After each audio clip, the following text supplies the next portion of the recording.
Hello and welcome to today's session. So you want to publish in a scholarly journal. Here's how. Today's session was presented originally at the Walden 2019 National Faculty Meeting in National Harbor, Maryland. Dr. Alan Seidman is here with us again today. Dr. Alan Seidman is a professor emeritus in the Richard W. Riley College of Education and Leadership.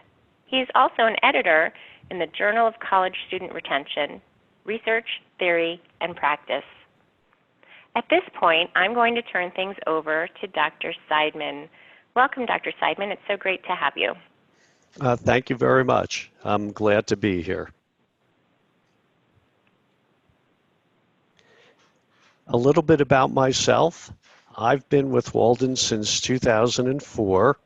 I've been a contributing faculty member, I've been a core faculty member, and I've been faculty emeritus. I am the creator and editor of the scholarly referee journal of college student retention, research, theory, and practice. I guess you can tell from the title that my passion lies in college student retention. It is currently in its 21st year. It's quarterly, and we publish anywhere from 6 to 8 articles per issue. It is peer and anonymously reviewed. It has a selectivity rate of about 19%. That means the number of articles that are sent in to the number of those that are published, and it is a SAGE publication. What I hope you'll get out of this webinar today is we're going to look at different types of journals, discuss the preparation of a manuscript, review the journal selection process, and also really discuss if you have your journal manuscript accepted or rejected. And don't worry if you get a journal article rejected. I've probably had 15 rejected for each one that I've had accepted. This cartoon simply says, I hope you're ready for some unsolicited and short-sighted advice. I hope you don't find this unsolicited and short-sighted. I hope that you will get a lot out of this and it'll inspire you to publish in a scholarly journal. Many people have not published any articles in a journal, and there are many people that have done 1 to 2, and 3 to 5. Those of you who are looking at this webinar right now, if you've published in 6 or more scholarly journals, you don't have to watch the rest of this. But if you want to, of course you can, and you can help inspire those who haven't published to the ones that have published up to 5 articles. One of the best reasons for publishing in a scholarly referee journal is to promote Walden University. You know that Walden University reputation is known by the professors it has and the students that it turns out. And most colleges and universities are judged by their faculty and the number of publications that they do publish. And a lot of universities count for tenure and promotion, the number of journal articles that are also published. Once again, it can contribute to the educational community. It can help if you're seeking another position at another college or university, and it really advances knowledge and practice in the field. One of the things I like to talk about is co-authoring with our dissertation students. We have so many students that publish some really good dissertations, that produce some really good dissertations. And I encourage all of my students to publish an article off of their dissertations. And I also tell them if they need help in doing it, I'll be more than happy to co-author with them as the second author, because I would never think of being the first, because it is their dissertation, their study. And what I'm doing is I'm helping them form it into an article. So that's something that I always encourage my students to do. Unfortunately, I've only had 1 out of the number of students that I've worked through with their dissertation, and that's fine. And hopefully we give them the tools to be able to do it in the future if they so desire. Some ways to identify journals, one of them is through the Walden Library. And you could see the https www academic guides where you can find the Walden Library. And what they can do is they have a listing of all the journals that are scholarly, which are refereed, and it's very, very important that you look at those types. You could also check with your colleagues, but probably the number one area you can find journals that are best for you is your professional associations.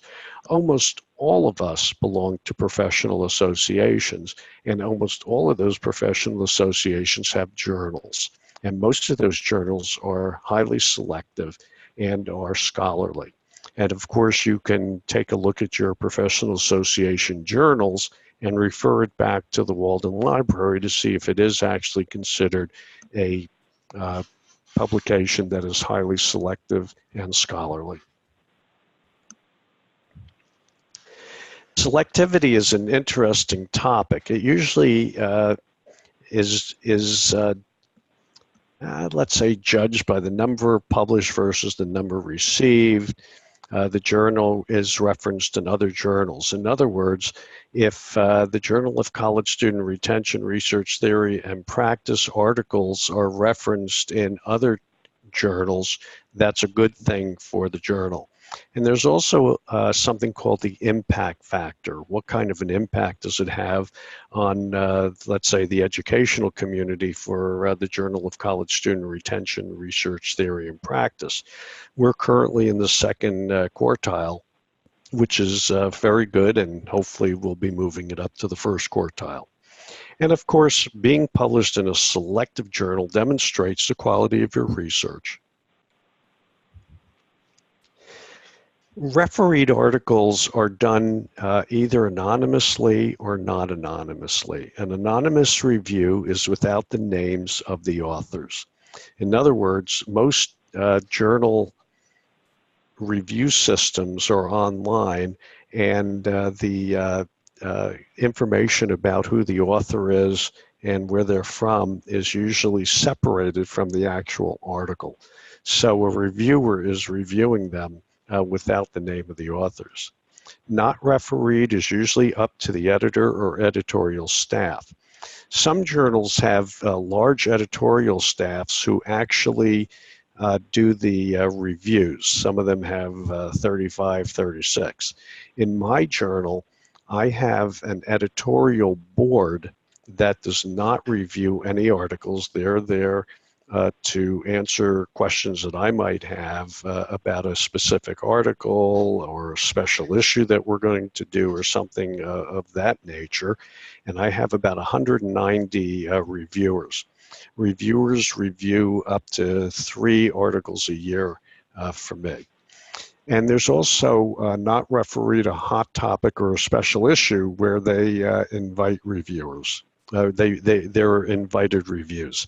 In other words, there might be a topic on, we had a special issue on community college retention, and someone hosted that, was the guest editor, and invited about 6 or 7 people in the field to do articles. So that's what we call with a hot topic or a special issue. Don't be intimidated or afraid of the process. A lot of people get intimidated because they see it as a process that seems long, difficult, and a lot of people are afraid to take that first step to write. And a lot of people get writer's block, but the thing to do is to work through that, and you could always work with a co-author to help you with that. A lot of people think they're not smart enough, or they're the fear of rejection. As I said earlier, I've probably had 15 articles rejected for the one that was accepted. And a lot of times you can revise your article and either submit it to the same journal or to a different journal. Getting ready to submit, I highly encourage everybody get a copy of the journal that you're going to submit your article to. Read an article, see what the page lengths are, See what the writing style is like. And please, please, please read instructions to authors. I require APA 6th edition, but just like Walden, I have some variations from it. And I know that that the APA 6th to 7th is coming out this in the fall of 2019, but we're still using the 6th edition, and it'll probably transition over about a 6-month period until we get just requiring the 7th.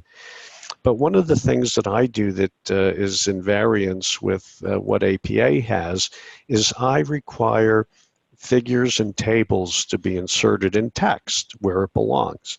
A lot of places will put place table 1 here, place figure 1 here. And that is something that I don't do. I want the table and figure in where it should be.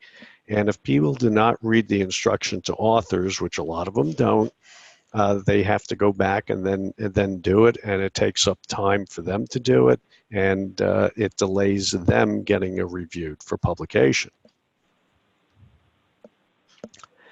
This cartoon says, "We loved all the words in your manuscript, but we were wondering if you could maybe put them in a completely different order." We hope that doesn't happen to you. Make sure the topic when you're writing fits with the journal. That's very important. Obviously, if mine is college student retention and I get something on economics of the world view of X, Y, and Z, it's not fit for the journal. The title should be descriptive of its contents. Make sure that your abstract is excellent and that you work very hard on it, because that's what we read first. And if the abstract hooks the editors and the reviewers, that's a real positive. And you know that Walden is really anal compulsive with abstracts for dissertation students, and you should be the same when you're working on yours. Think about co-authors. There's nothing wrong. You do get credit for authoring an article, and especially if you're the first author. Have your manuscript reviewed by an editor. An APA editor would be very, very helpful. Write and rewrite, make it perfect. There's so many times that I look at a manuscript, and you can tell that it's either a first draft or a second draft. Use the current APA manual. I don't know how many times I send back manuscripts to be redone because they didn't left justify. The headings weren't proper, and so forth and so on.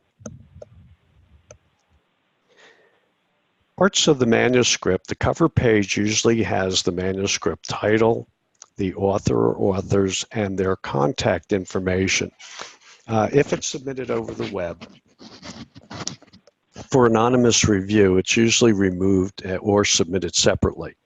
And in my case, with the journal that I edit, that is what happens with our submissions. The manuscript cover page is separated from the rest of the journal. And then you have on the first page is the abstract. It's very important, keep to the word count. We have a word count for the Journal of College Student Retention, Research, Theory, and Practice of 150 words. And I can't tell you how many times I get 175 words, 187, and so forth. And it gets sent back to them to tell them to trim it down. In the body of the manuscript, and you'll see this looks very similar to one of your students' dissertations, you have the introduction, how it will add to the discourse, the literature review, and of course this is going to be very, very much truncated because a dissertation might be 150 to 250 pages, and your article is usually not going to be more than 36 pages, because once it gets to be like 40, 45, it's more like a chapter than an article. So with the literature review, you're going to hit the major articles, the seminal ones, and the recent ones. And of course, you're going to put a theoretical foundation, but you're not going to be talking paragraphs, pages about it, you might put a paragraph about it. And that's the same with the data collection and the results. Don't worry if your results are negative. In most research and most dissertations, the results are negative or they're not significantly significant, and that's fine. And that adds to the discourse and adds to the literature. And then, of course, you have a discussion, conclusions, and limitations. The reference list should be as recent as possible. I've had manuscripts that the latest date of a reference was 8 years old, and that gets sent back saying that you have to have much more recent literature. Make it as easy as possible for the editor when you're going to submit. Read the instructions to authors. I said that 3 times earlier, and I'm doing it again. Submit the manuscript in the format requested. I require my manuscripts to be in Word, and don't submit it in PDF because it'll just get sent back. A lot of times I request additional information, or I have an inquiry of a person. Make sure that you respond promptly. Really do that. It's very important because you don't want to hold up your manuscript. We really want to put it through to see if it qualifies for our journals.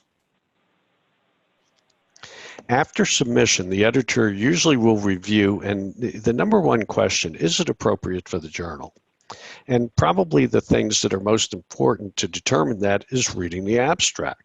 And then you read the introduction, and you read the introduction to see if it is in compliance with the abstract. The abstract is saying X, and hopefully the introduction does too. And then you usually look at the last paragraph, which is usually the conclusions, and you take a look at that, or limitations, and you take a look at it to see if it ties everything all together. I take a cursory look at the adherence to style, to APA, and I do look at the reference list and see how dated they are. And a lot of times I count to see how many are within the last 5 years. And most importantly is also, will it advance knowledge or practice in the field? And this is even before the reviewers get a hold of it to take a look at it. The editor at that point will either accept, have you make changes, or reject it. Do not argue with the editor on what the editor asks you to do or says about your manuscript before the reviewers even look at it or after the reviewers look at it. It will get you nowhere. If anything, you don't want to get the editor mad or upset, because when you do resubmit, that could be a negative against you. So I really, really want to tell you, don't argue with the editor. After submission, your manuscript has been accepted for review. Respond to any editor requests. Be patient. I have a lot of reviewers. I have 190 reviewers, and some are spot on and will have it done in the 5-week time, and some will take longer. And the reviewer lateness is always beyond my control. What I do is, when they're 1 or even 2 days late, I will send them an email asking them to please get the review done, because I cannot make a decision without it. And if I have someone who's continually late on reviews after they've accepted it and said that they would do it, I will remove them from my reviewer list. I want people, and most journal editors want people who are going to adhere to the timelines, especially if they volunteered and they accepted the review. Always be respectful of the editor. Oh, well, after review, you got a rejection. Heed the remarks of the reviewers. Never, ever, ever take it personally. The reviewers do not know you, especially if it's an anonymous review. So they don't know you. Don't take it personally. Don't complain to the editor. You could either submit your review to another journal or ask if you can revise and resubmit. I've had people write to me and said, my goodness, I got really torn apart by the reviewers, and I really do appreciate what they said, and I looked at it, and yeah, I'd like to revise it and use their comments and resubmit it. Could I do that? And I say, absolutely. You know, revise it, send it back in. It'll go through the same review process, but with different reviewers. So I have had people do that. If it's accepted, celebrate. Heed the remarks of the reviewers. Make revisions as indicated. I've been the editor of the journal for 21 years, and within that time, there may be only 4 to 5 manuscripts that did not need any revisions whatsoever. So normally, you'll have to make some kind of revision and meet all the deadlines. I give 4 weeks to revise a manuscript, and if it gets too late, it gets archived. And if it gets too long until you put it in, it'll get dated and it will not be published. Don't be surprised if the print publication is not for a year or more. Journal editors have to have at least a year of articles just ready to go, just in case at some time, for some reason, we don't get a lot of articles. And a lot of journals publish online first. For my journal of college student retention, research, theory, and practice, we do publish online first, fairly soon after the proofs are sent back by the author. And of course, you'll be asked to submit a copyright form, a signed copyright form. The copyright form does not take away your right to use your work. A lot of authors get that confused, that it's taking away their right to use their own work. It does not do that. But it does give the right of your publication to the publisher, and that they can control for other people who want to use your work. While waiting for publication, update your contact information if it changes. Everything that I have is online. So if your contact information changes and proofs are sent to you at the wrong address, you're not going to be able to check the proofs, make the updates, and send it in on the timeline being met. So make sure that you're always current with your address and contact information. And this cartoon says, I didn't say I think you're onto something, Nagel. I said I think you're on something. I just love this cartoon, and I thought it makes it really, really interesting when you're looking at the papers in front of them. When published, you should receive a copy of the journal when they do the print. Some publishers will ask you if you want reprints of just the article, and it might cost you money. On your Vita takeoff in press, celebrate, tell everybody. Become a manuscript reviewer. Hey, you've just gone through a really, really interesting process of writing, review, revising, getting published. Why not be a manuscript reviewer? It's a really good kind of thing for you to do. It usually counts for promotion and tenure as something you're giving back to the educational community.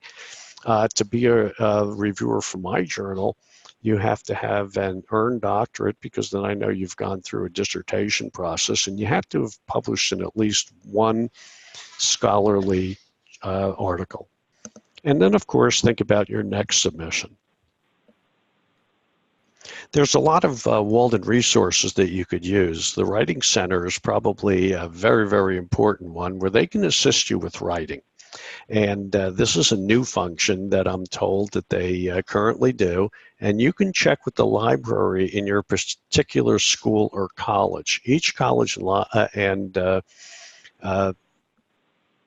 college and school does have a librarian and a writing person assigned to them. And then hopefully this will happen to you once they publish your article. It says the article you posted last night struck a chord around the world, united all factions, and basically altered the course of humanity. I'd like to thank everybody for coming to listen to me today, and I hope that you've gained a lot out of this webinar. And always remember what Seidman says: don't make it harder than it really is.